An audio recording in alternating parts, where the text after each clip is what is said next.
बिस्मिल्लाहिर्रहमानिर्रहीम। अन्य फैमिली में खुशामदीद। आज हम बना रहे हैं दाल चावल खिचड़ी, क्योंकि सबको बुखार है और बुखार का बहुत ही मौसम है आजकल। तो सबके लिए मैं दाल चावल खिचड़ी पका रही। तो सबसे पहले मैंने प्याज सुरख के ये हुआ लहसुन हमारा। तो इस खिचड़ी में हम ज़्यादातर और कुछ नहीं डालने वाले। सबसे पहले मैंने चावल और दाल भिगो के रखे हुए। ये हुई काली मिर्च, हम इसमें पिसी हुई काली मिर्च डालेंगे। तो प्याज मैंने रख दिए थे, थोड़ा सा ऑयल डाल के प्याज भून रहे। तो ये है गरम मसाला। तो गरम मसाला में से हम सिर्फ ज़ीरा ही डालेंगे। तो ये खिचड़ी बहुत ही मज़ेदार बनती है और बहुत जायकेदार है। ये सबको बुखार है तो मैं घर में सबके लिए बना रही हूँ।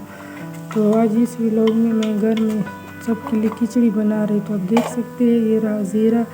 तो प्याज हल्के से सुर्ख हो गए, ज़्यादा सुर्ख नहीं करने, क्योंकि हम खिचड़ी बना रहे तो फुला नहीं। तो मैंने वो लहसुन अदरक का पेस्ट डाल दिया था और अच्छी तरह अब हम इसको भूनते। इसको भूनने के बाद इसमें हम हल्दी डाल देते। थोड़ी सी हल्दी डल जाए, थोड़ी सी हम डालेंगे, इतना ज़्यादा नहीं डालते क्योंकि इतना ज़्यादा बुखार में मज़ेदार नहीं लगता, सबके मुँह के जायके ख़राब होते। तो मैं घर में बच्चों के लिए दाल चावल खिचड़ी बना रही थी। मैंने काली मिर्च के साथ में डाल दिए।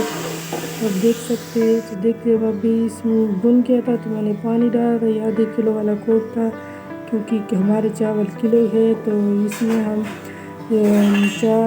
मतलब इसमें हम 2 किलो पानी की डालेंगे। तो साथ में दाल भी है, तो हम 2.5 किलो पानी की इसमें डालेंगे, तभी जाकर मज़ेदार खिचड़ी पकेगी। तो 2 सब्ज़ी मिर्च साथ में मैंने डाल दी, हल्का सा गरम मसाला भी डाल देंगे। ये मैंने दाल चावल पहले से भिगो के रखे हुए थे, आप देख सकते हैं अच्छी तरह हो गए। तो अब इसमें हम दाल डालेंगे, तो एंड तक देखते रहिए। देख सकते हैं हमारी मज़ेदार खिचड़ी पक गई है।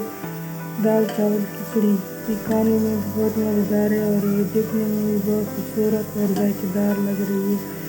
तो जिसको मेरी खिचड़ी पसंद आए तो कमेंट करके ज़रूर बताना। अल्लाह हाफ़िज़। तो ये है गई हमारी। तो हमने ये न्यासबू काट लिया था, पंजाबी में इसको हरन भी कहते हैं और वैसे उर्दू में इसको न्यासबू कहते हैं। हम इसी की चटनी बनाएंगे साथ में और खाएंगे।